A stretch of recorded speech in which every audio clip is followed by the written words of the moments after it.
Tales to Terrify. Welcome to Tales to Terrify, part of the District of Wonders network, featuring Starship Sofa, Crime City Central, and Protecting Project Pulp. Everyone has a story in the District of Wonders. Come and find yours. Good evening, children of the night. Welcome. Welcome to Tales to Terrify. Welcome to Indian Summer. I'm Lawrence Santoro, and, well, now that we know each other, welcome to the Nook. I spoke too quickly last week, obviously, when I declared the death of summer. It was back up to near 80 this week. Well, it's Chicago, one of thousands of places wherein it might be said that if you don't like the weather, wait. Well, you know the rest. We're edging up to Halloween now, and as you might have gathered from last week's show, I'm not a dress-up guy. I'm not averse to giving a tot or two a few peanut butter cups or an apple if they come ringing the bell on the night itself. But, well, as you probably know, this is a difficult place to find. We're well above. We are in the back. No windows overlook the thoroughfare, and the bell is well above the reach of little arms and fingers. The expansive, expressive, the joy-filled Miss Cecilia is a dress-up sort. She also loves to dress the apartment and the nook with it in the decorative trappings of various seasons. Right now our kitchen table is fully attired for this season, festooned, one might say, with gloom-emulating doodads, black cats, pumpkins, ghosts, ghouls, goblins. A tasteful display of historic and personal favorite Halloween cards, day-appropriate music plays at meals. Well, you have the idea, yes. A day or so after Halloween, all that will be swept away, and in its place will be the colors, the tchotchkes, the whatevers of Thanksgiving. Turkeys, corn, leaves of gold and crimson, fruit-spilling cornucopia, and pilgrims galore. I actually love it. Another reminder is due here. I believe there are a few seats left for the Joe Haldeman taught class over at the Starship Sofa on how to write science fiction. If you have an interest in attending this once-in-a-lifetime opportunity, do I exaggerate? Yes, but I do know Joe, and I do know that it will be a splendid and completely engaging thing. So if you want to be there, at home, with Joe, speaking directly to you, go to the button on the Tales site or the District of Wonders page or, of course, over at the Starship Sofa, and reserve your place for Sunday, November 11, 2012, at 4 p.m. Greenwich Mean Time. Ms. Cecilia and I will be at the World Fantasy Convention in Toronto, so if there are any of you visitors to the Nook who plan to be there, look us up. We'll be glad to see you. In the flesh, as it were. The other bit of business tonight is, yes, you know, the book. Buy the book. Tales to Terrify, Volume 1. Apart from helping keep us in chilly bandwidth in close and holy darkness and keeping the Nook covered in the dust of ages, you will love the book itself. Here are 23 reasons why you will love it. Christopher Fowler, Michael Pencas, Gary McMahon, Alexei Collier, Bev Vincent, Joe R. Lansdale, Felicity Dowker, Martin Munt, Kat Rambo, Tim LeBone, Joe Pulver, John Everson, John Shirley, Karen Warren, Lawrence Santoro, good grief, Lisa L. Hunnett, Margot Lanigan, Mark Morris, Nancy Kilpatrick, Nicole Cushing, Weston Oakes, Angela Slater, and Gene Wolfe. As I say every week, I know you'll enjoy the book, and so will those chums of yours who will be the fortunate ones whom you will gift with copies. Okay. As mentioned last week, co-editor Harry Markoff has asked me to contribute copy to what he calls a blog tour, something he's arranged. I am still rather vague on what is a blog tour, but I think I'm beginning to understand because I've now seen a good chunk of it. I believe bloggers turn over a page to us for the day, and we hold forth on various subjects dark and informative. One of these this past week I did. It's about a little film that I saw when I was just knee-high to a shin bone. You see, and here I go with it, every school year at 5th and Spring Elementary, we ended with a neighborhood celebration. It was held on the school's playground, and we called it the Strawberry Festival. For us, Hebhart, Mahler, Davy Brown, Missy and Trissy, the Talking Magpies, that was that for the school year. No more finer frock, no more dreaming out the windows while John Levy did long division at the blackboard, mumbling to himself. No more Paddy Bullock, baton twirling. No more Hazel Gensler cooties. The festival was it, over and out, summer's kickoff. We spent weeks in advance going around the neighborhood selling festival ticket books. 4 strips of heavy paper stapled together, each strip with 5 stubs, each stub worth 5 cents. This was festival currency used to buy baked goods, things from the White Elephant table.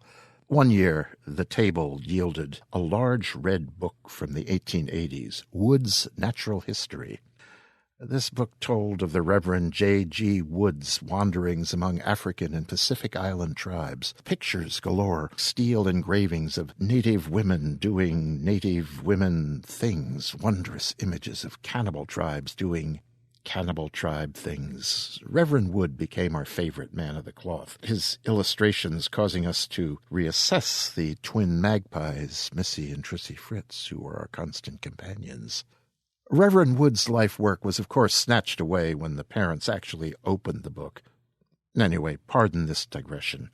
There were pony rides for the kiddies, merry-go-round rides for bigger tots, really good finger-scalding French fries, music, if you like that kind of stuff. And there were steaming, dry ice frozen bricks of ice cream with a runny dollop of strawberries ladled over it. And there were cartoons in the gym, a full hour of them. This 3-story cavern, the gym, still smelled of sweat, socks, disgrace. A million wooden folding chairs clattered. The projector ratcheted away in half-light. It tossed an image barely bright enough to see. The soundtrack bounced around the tile walls, backstage and up among the steel rafters. It played round the stowed-up rings and the up-cranked basketball nets and got to your ears with so many echoes of itself that the lips on the screen had forgotten what they had said. Still, it was an hour of cartoons. Watched, assessed with chums, made loud fun of as they played out like Saturday matinees at the Strand Theatre. Except we knew these. We knew what was coming, when to respond, when to warn, when to chorus with. And of course we did. We'd been there every year. They never changed. Most were scratchy black and white from the 1930s. Still, we cheered when Heckle and Jekyll's smart-alecky faces appeared. We loved Droopy Dog, and everyone, bar none, even Principal Ash, the ticket-taker, projectionist, and monitor, loved the anarchist Woody Woodpecker. But the reason I came to the show every festival evening was The Brave Little Tailor. I had seen it at my first festival. I was 6, new in the neighborhood, a kindergarten dropout from my old place across town. I hadn't yet started at 5th and Spring, so that first time I was most likely alone among strangers, or, well, if not alone, then with a parent. Parents, though, they never reckoned the difference between what they saw and what I did. The Brave Little Tailor came at the end of the show. Woody and Droopy, Heckle and Jekyll, Farmer Alfalfa, Andy Panda, they'd all come, they'd gone. Then, in black and white stop-motion animation, The Brave Little Tailor began. It is fairy tale time. The land is threatened by a dragon. Nightly, the beast waddles forth from its cave in the hills, eats local sheep. The usual rewards are offered. Brave huntsmen, brave knights go forth. They are eaten, yes, eaten. Finally, the smallest person in the film, a tailor's apprentice no bigger than I, says he'll try it. Instead of armor and shield, he wears his tailoring clothes. Instead of arrows, sword, and spears, he stuffs poison into a sheepskin, stitches it up quick as that. And when night falls, he carries the stuffed sheep into the dark and scary woods, up the hill, and to the mouth of the dragon's cave, where he leaves the skin. He hides behind rocks, waits, and waits, and waits. The night grows darker, scarier. The moon slides behind clouds. Finally, the little guy grabs a stone, goes to the cave mouth, tosses the rock into the dark. Out bellows the dragon. It rears up, its wings spread. Big pointy bat wings flap and blow a gale that nearly knocks our hero down. The dragon snorts fire and steam at the little tailor, who retreats backwards on his butt. The dragon turns. He leaps. He rages. He is terror itself. I nearly faint. Then it sees the poison pelt, sniffs, picks it up, plays with it, teases us, sniffs it again, then eats it in a gobble. Like that. The creature goes funny. He knows something's wrong. He turns round and round. He staggers. His movements become even jerkier. He waddles past our little hero. He's forgotten him. All the dragon now wants is water, something to cool the poison fire in his belly. He buries his snout in the nearby stream and drinks. He drinks. He drinks and drinks. The little tailor cannot believe how much he drinks. The dragon's stomach swells and swells. The tailor is amazed. Amazed! The dragon's gut is so large, round, and tight his stubby feet can't reach the ground. He is a scaly balloon of a dragon. Now, and finally, and here I must stop. My factual memory is that the dragon died, and that was all. Dragon dead, tailor returns to village, claims reward, happy, end of film. The fact is, I never found out what happened to the critter until maybe 4th grade. I hid my eyes yearly. I was not only afraid of dragons, but of balloons. An about-to-burst dragon balloon was more than I could take. So, hide the eyes, stuff the ears, end of story. Dragon dead. That was the beginning, you see. Now, the reason I tell this is because the dragon became a companion. Through childhood, adolescence, adulthood, to this day, he is expected. A constant and a presence in the narrow space between the wall and my bed, wherever that was. I know he's there. He waits. Tonight I will sleep with my back to that narrow darkness between bed and wall, because I know if I see him, well, but if I don't see him, he can rear up, his spiky ears can touch the ceiling, he can spread his wings and roar, silent as the night. But he can never, ever harm me, never eat me. That much I know of the rules of terror. He knows them too. An agreement. I am his to take, but he is mine, and will feed and nourish me with life and shivers for as long as we both shall be. Sometimes, you see, our fears, our little terrors born in childhood, do become the things on which you build a life. And that's all. That's all. So, that was one of my contributions to the blog tour that Henry Markoff set up, hoping to get people outside the Nook interested to buy our book. You will, won't you? You'll buy our book? Yes, of course you will. Fiction. Tonight we have a disturbing piece of alternate history from Lavie Tidhar. Lavie grew up on a kibbutz in Israel and has since lived in South Africa, the UK, Vanuatu, and Laos. Currently he lives in London. He won the British Fantasy Award this year for his novella Gorel and the Pot-Bellied God. and he is a current nominee for the 2012 World Fantasy Award for his novel Osama, which I have just purchased. He's been nominated for a BSFA Award, a Sidewise Award, Israel's Geffen Award, the Airship Award, the Sturgeon and Campbell Awards. Well, you see where we're going? He's won a lot of awards.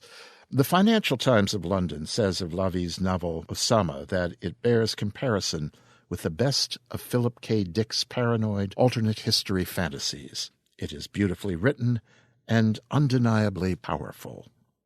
And speaking of powerful, beautifully written, alternate history, paranoid fantasies, be warned.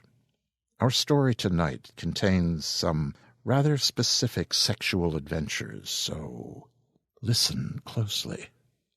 Here is Lavie Tidhar's 304 Adolph Hitler Strasse. When they came for Ursula Ostropol, it was not at night but in the middle of the afternoon, and they came quiet and with no warning, with just a polite knock on the door. He had taken it to be the postman, carrying a late delivery of one of his special magazines. But the two who stood in the doorway wore no uniforms, and only their eyes betrayed who and what they were. They called him by his real name, which was Hansi. But they knew who he really was, and he knew then that it was over. The knowledge washed him in lethargy, and a sense of futility made him open his hands as if in a shrug, his fat fingers opening limply, sweat dampening his palms. They had interrupted him writing. It was another one of his stories. The computer was left switched on in his small study, Granddad's old room, and his special books and magazines lay in plain view on the desk. He knew then that it was over, and he went with them without a fight and let them steer him into the dark Mercedes that waited for him, as he knew it would, outside. How it began, how Hansi Himmler first came to assume the identity of Ursula Ostropol, he could hardly articulate, but it can be pinpointed to two events that both happened close together. He was given the new computer, and he caught his grandfather with a prostitute. The computer was a Bulgarian Pravets. Along with the modem, the computer came with a small communications program and a list of telephone numbers for several bulletin board systems in and around Berlin. The first time Hansi connected to the BBS was late on the night of his birthday, when his parents were sleeping and he had the telephone line to himself. He dialed the first number on the screen and found himself confronted with a colorful welcome screen. On the BBS, Hansi discovered that night he could download small programs and text files and even code, and he could post messages on the BBS which other people could then read. He chose his first identity that night, his first login name. He wanted Nighthawk, but ended up being Nighthawk 1 as the first name was already taken. Hansi didn't care. He read the public post and he downloaded a text file that contained 111 dirty jokes, and more importantly, he also downloaded a file containing the telephone numbers of many other BBSs. For him, it was a discovery. He felt like Ernst Schaffer must have felt on his expedition to Tibet to prove the origin of the Aryan race, as if he too were an explorer in a new and mysterious land. He had found a door to a new world, and everything was suddenly possible. Everything. Granddad, Hauptabschnittsleiter Himmler, lived with his son and daughter-in-law in the solitary room on the ground floor by the garden. He was once a distinguished head section leader, but had retired many years back and now spent most of his time in his room, unseen by his family. He was not a well man, and Hansi knew Herr and Frau Himmler worried about him. Hansi returned home early one day from school with a sore throat and a headache that buzzed little flies on the inside of his skull. His parents were away, and Granddad should have been asleep in his room, but he wasn't. As Hansi came through the door, he heard strange sounds coming from his grandfather's room towards the back. He listened carefully, the words and the sounds making him feel strange, though he couldn't then define what it was he felt exactly. It took him a while to realize they were the sounds of sex. He edged his way down the corridor. His head still hurt, and an uncomfortable erection was building in the pants of his khaki uniform. The door to Granddad's room was ajar, and light spilled out from it onto the darkened corridor. The voices were louder and more persistent. Granddad and a woman. She was shouting something, and as he came closer, he could hear the words so clear that they cut through his mind like sharp crystal and remained there forever. They had the tang of well-rehearsed, stock lines, though he only understood that later. "You disgust me, you sick, perverted old man. You're nothing but a dirty Jew." Through the open door, Hansi saw Hauptabschnittsleiter Himmler crouching naked on the bed, his thin, wrinkled buttocks raised in the air. Above him stood a middle-aged woman dressed in the old uniforms of an SS officer, holding a riding crop in her hand. As she spoke, she hit the old man hard against his rear, making him scream. "What are you?" I said. "What are you, animal?" "I'm a Jew," the old man cried. "I'm a dirty Jew." "And what do we do to dirty, disgusting Jews?" the woman asked. Hansi caught sight of her sagging white breast below the open leather coat. She had bright red nipples that looked squished over the pale twin mounds of her chest. It made him feel both scared and excited. "Punish them," the old man said. He was breathing rapidly, and his voice was muffled now, his speech unclear. Hansi saw his grandfather's face turned against the white, fluffy pillow it was resting on. The old man looked back at the aged SS officer. A little drool rested at the corner of his mouth. "Punish me, mistress," he said. "Spank me, hurt me." The woman whose face had so far remained calm, almost bored while the old man's face was turned away, had now assumed a new expression. She smiled slowly, licking her red lips as she exposed yellowing teeth. "You should have gone to the gas chambers," she said. "You disgust me." The riding crop went up, came down again with a sharp whack. "Yes," the old man said. "Yes, yes." Something sticky and warm spread in Hansi's undergarments, and he shuddered and bit his fist until it hurt. He stood there for a long moment, mortified. Inside the room the noise slowly abated. He looked inside and saw the woman was looking directly at him now, and she was smiling. She reached her hand out.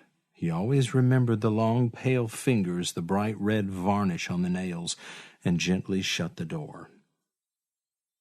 "That'd be 50 Reichsmark again, Herr Himmler," he heard her say through the closed door. "Thank you, Helga, yes," Hansi heard his grandfather say. His voice had regained its old authority. He sounded nothing like the pathetic creature that begged to be spanked. "I shall expect you again the same time next week." Hansi retreated at the sounds of movement from inside. A moment later he could hear the door open and the clicking of heels against the floor. "Make sure," he heard the old man say, and the woman laughed and said, I know. I'll go through the back door." Hansi waited in the kitchen, afraid to move, afraid to make a sound, until he heard the back door open and close. His grandfather had not come out of his room. Finally, he went up to his room and switched on the computer. At the library, Hansi found pictures of Jews in a large leather-bound book on one of the top shelves. They were of grotesque-looking creatures, alien and frightening. He stared at them, repulsed, fascinated. He couldn't have described the feelings he felt, not then. He also stared down the librarian's top, trying to see her breast when he thought she wouldn't notice him. On another visit, the librarian showed him an old documentary film, Fritz Hippler's The Eternal Jew, and its images of hordes upon hordes of rats drowning in sewers filled Hansi with frightened fascination. "There is not much information," the librarian sighed, and she removed her glasses and wiped them with the hem of her sweater. "It's better that way." "Yes, miss," Hansi said. Yet something drew him to find out more, a dark fascination that grew inside him like an obsidian rose and made him spend himself alone in bed at night. Sometimes he thought of the pictures, and sometimes of the librarian removing her glasses and lifting up her sweater, revealing soft, pale skin underneath.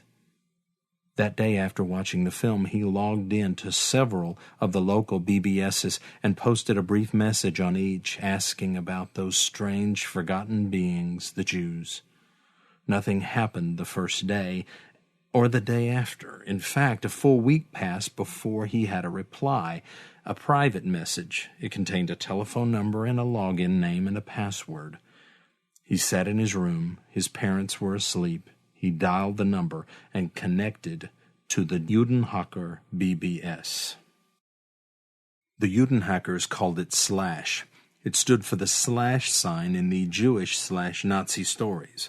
They gathered to reimagine the relationship with that vanished mysterious race, writing stories with titles such as The Stalag of Death, telling stories of concentration camps of stalags where sadistic Aryan female guards were captured by their former slaves, the Jews, recreating powerful sexual fantasies from third-hand memories at a time that was gone and would not come again. All quiet, Hansi thought. The house was secure. He was alone. On his head he wore a homemade yarmulke, and pinned to his cheeks were long pretend side curls, and as he masturbated he nodded his head to a prayer he didn't know. "I'm 17, he thought as he covered himself up, a vague lack of satisfaction irritating at him. The stories were no longer enough. He chose a pen name for himself that night, a handle, Hiltler Ostropol, after a forgotten Jewish legend of a storyteller. Already he knew what he wanted to do, what his purpose was, and that night he sat in front of the keyboard and wrote his first story and published it in the morning. It was called The Last Jew and the Virgins of the Rhine. The Last Jew and the Virgins of the Rhine, Part 1, by Hiltler Ostropol. The Jewish youth lies in wait for hours on end, spying on the unsuspicious German girl he plans to seduce. He wants to contaminate her blood and remove her from the bosom of her own people. Adolf Hitler, Mein Kampf. He drove carefully over the blasted roads and into Paris, avoiding with ease the few checkpoints the army had thrown up half-heartedly outside the city. The war had ended, after all. They had won. There were no more Jews. He parked the Volkswagen in the darkened Latin Quarter on the left side of the Seine from Notre Dame. He stepped out of the car into the cool air, inhaling the scent of sewage and roasting chestnuts on the breeze. For a moment he remembered a time before the war when he visited Paris with Miriam and the baby. He forced the memory away and began marching into the maze of alleyways and shuttered shops that was the Quartier Latin. There, it was an ancient stone building with windows carefully blank. He stood in the shadows and watched. There was a sentry on duty outside the heavy oak door. A solitary working street lamp cast a hazy glow over the entrance, and he watched, carefully observing as the striking young girl stood up and stamped her feet on the ground. She was blonde, a pure-blooded Aryan. Her golden hair was cut short at the shoulders, spilling over pale, delicate cheekbones. She wore a tailored black coat that opened momentarily when she moved, revealing dark leather, the flash of a white thigh. He looked closer, observing, memorizing. Long silk stockings stretched over those long, beautiful legs, and a black, sleek handgun was strapped to one thigh. Virgins of the Rhine.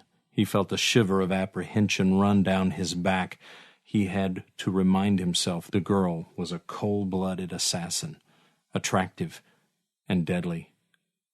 The door opened, spilling more light onto the pavement, and he heard the momentary sound of laughter and piano music from inside.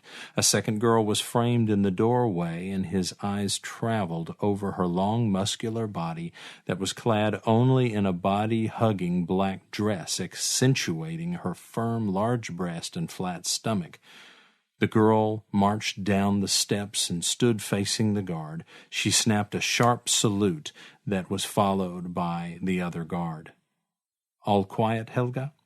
"All quiet, ma'am." The tall blonde nodded. Her lips were bright red, and when she smiled, they revealed between them rows of white teeth. "Go back inside, Helga. I'll take over for a while. You're needed in the basement to help with the prisoners." "Ma'am."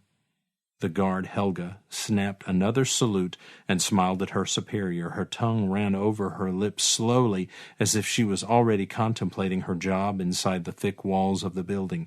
The two women stood close to each other, their faces almost touching.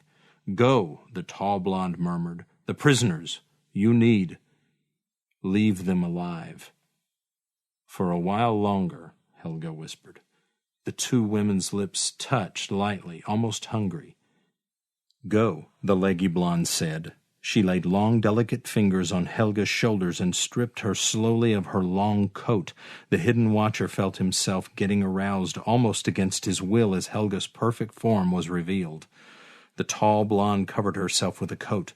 "Go," she said again, and this time it was a command. Helga obeyed. She walked up the steps and disappeared into the mansion, closing the door behind her. The hidden watcher looked at the woman that remained. It was time to act. He stepped out of the shadows and walked briskly towards the blonde woman. To be continued. Ursula sat in the basement of the Technische Universität Berlin, the converted computer lab. He was working, but it wasn't on homework, though he had to hand in an assignment in the morning. The assignment was about a new kind of viral electronic mail that the papers were calling Goebbels mail, a kind of mass advertising of products. Hansi didn't care. He was writing. The lab was empty, warm. Outside the snow fell, and through the window he could dimly see his beat-up Volkswagen being covered in white. It was silent, comforting, safe. He stood and looked around, but could see no one. He slipped the yarmulke from his pocket and put it on his head. He sat in front of the keyboard and felt a tingle in his fingers and down below. His story had been well accepted, he thought, and it made him smile. It was a feedback that almost drove him now, more than the other kind of gratification. There was a lively debate about his story on the BBS, ranging from the congratulatory, "Keep going, it's really good," to the nitpickers. It was an old English word. It came from slavery when there were still African people to enslave, who argued over the minute details of the story, on whether the clothes were right for the period, to Ursula's choice of car for his character. But there was interest, and several more discreet messages who assured him his story was affecting them in the same way stories have always affected him. Too soft-core was another comment, and so now Herschel allowed himself greater liberty as he began to write the shorter second part of what he was already planning would become an ongoing series. Tucked away in the basement, Ursula forgot his audience and wrote only for himself, a metal Star of David pressing painfully into his palm as excitement made him close his fingers in an involuntary fist. The Last Jew and the Virgins of the Rhine, Part 2, by Ursula Ostropol. "Stop," the blonde woman said, pointing the carbine in his chest. Her cat eyes examined him leisurely, almost hungrily. The last Jew raised his hands calmly to shoulder height. In his left hand he was clutching a brown wallet. The paperwork inside it had cost him a small fortune several months ago from an old forger in Nice. "Standartenführer Walter Fitter, SS," he said. His eyes followed the blonde's heaving chest, followed exposed contours of her breast up to her face, to the eyes widening in surprise, to the red tongue moistening her full lips. Surprise? Anticipation? A touch of fear? He lowered his hands and watched the blonde raise the carbine. "Colonel, I did not know." He saw the subversive light in her eyes and didn't hesitate. There was only one way to act from the start, and he didn't hesitate. He reached out and grabbed the blonde, pulling her closer to him, his hands resting on her breast, his erection pressed against her soft backside. "Do not underestimate me, Fräulein," he said softly as she squirmed against his body. "I am here to inspect and to judge the hand of the SS. And here he shoved his fingers between the blonde's legs, feeling her hidden mound grow moist against his finger. Reaches a long, long way. He released her and watched her sway. "Lead on," he said, and motioned for her to precede him up the stairs to the mansion. Almost as an afterthought, he picked up the carbine and pointed it between the blonde's eyes. "Don't make me repeat myself," he said.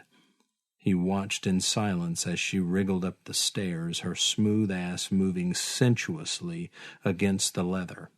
He followed her into the headquarters of the Virgins of the Rhine and closed the door softly against the darkness outside.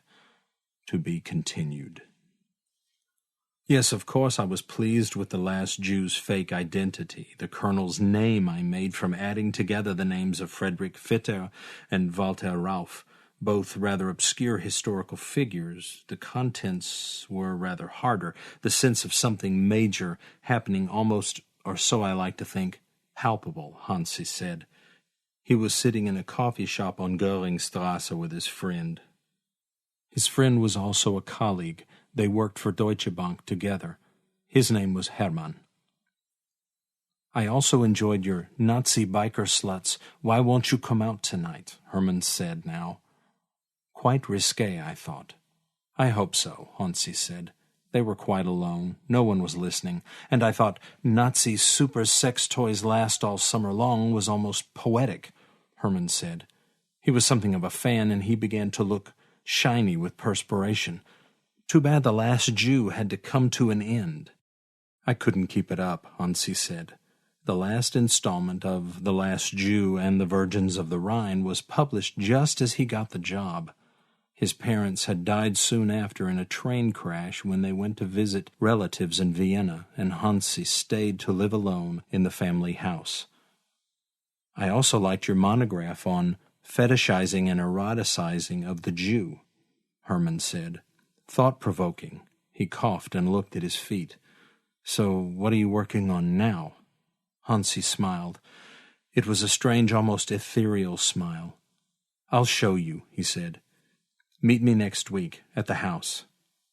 They drank the rest of their coffee in silence and admired the girls who passed them by. The house was at number 304, Adolph Hitler Strasse. It was a comfortable white-fenced house in a quiet suburb of Berlin, with neatly trimmed lawn at the front. But when Hermann arrived there, Hansi was gone. His last story was found on his desk, uncompleted. Hermann found the house undisturbed, the door open, Hansi's ancient Pravets still turned on, the word processing program still running, the story uncompleted on the screen. Hansi's special books and magazines lay in plain sight over the desk. It was as if Hansi, perhaps getting up to answer a knock on the door, had then simply disappeared. The story was called Ursula Ostropol in the Stalag of Death, and it began like so. Ursula Ostropol in the Stalag of Death. When they came for him, it was not at night, but in the middle of the afternoon, and the two women came quiet and with no warning. With just a polite knock on the door, he had taken it to be the postman carrying a late delivery of one of his special magazines, but the two who stood in the doorway wore no uniforms, and only their eyes betrayed who and what they were.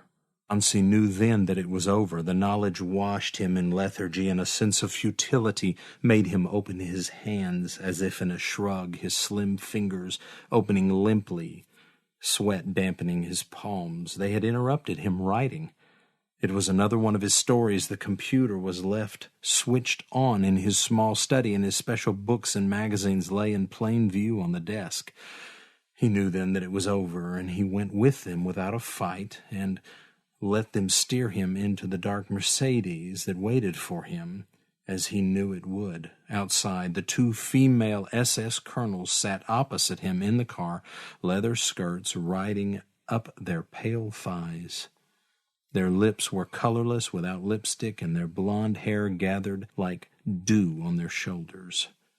"What will you do with me?" he whispered. unconsciously licking his lips. The woman on his left had brought out a horsewhip and was stroking it, almost tenderly. "What will we do with you?" she asked. A gold swastika plunged from her neck into her bosom, hung on a thin necklace. She looked out of the window. "We'll teach you what it really means," she said, "to be treated like a Jew." The car purred as it went into motion, and soon it was gone from Adolph Hitler Strasse, heading towards to be continued. The end.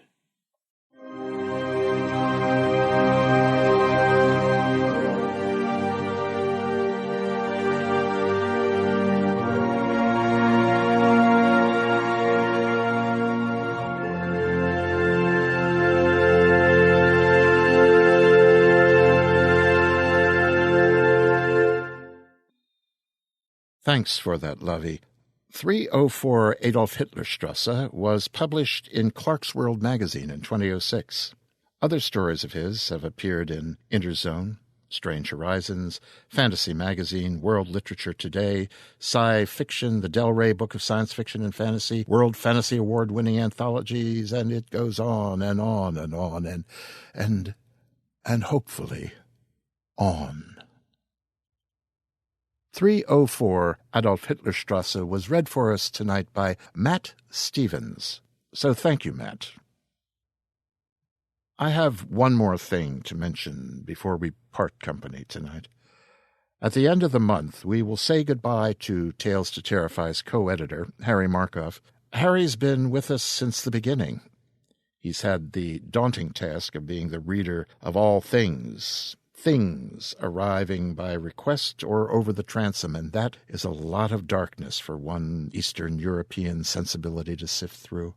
Harry's also been one of the prime forces behind the book, and he probably is, as we extol his virtues here in the Nook, at his computer somewhere in Bulgaria doing last-minute proofing and tweaking of it. And when Volume 1 is out, Harry will head back to the world of work and school and personal life and personal goals. And I thank you, Harry, and I know we all wish you the very best. So, with that, I would have you be up and doing, bright and chipper. I see the temperature has dropped since you arrived. It's into the 40s now. Excellent. I hope you came prepared. If not, well, just switch into alternate reality mode. Pluck from the multiverse the reality in which the cold at month's start continued downward to today, leaving you perfectly prepared for tonight's chill. And when you walk home, then, consider all the manifold possibilities, all the diverse outcomes of your little stroll here to there. Think about the car that did not jump the curb as you waited for the light at Broadway. Think of what might have been the substance of that shadow, the one that hovered in the alley by the bar on the corner. As you approach the lake, think of the possibilities of a seiche wave. And when you get home, climb into bed and think, did you remember to lock the door? Did you remember to turn off the coffee pot?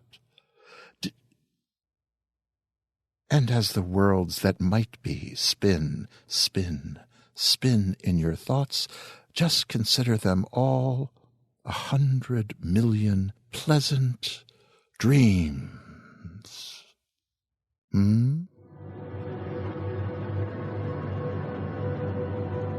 This presentation has been brought to you by the District of Wonders Network, dedicated to podcasting the finest genre fiction.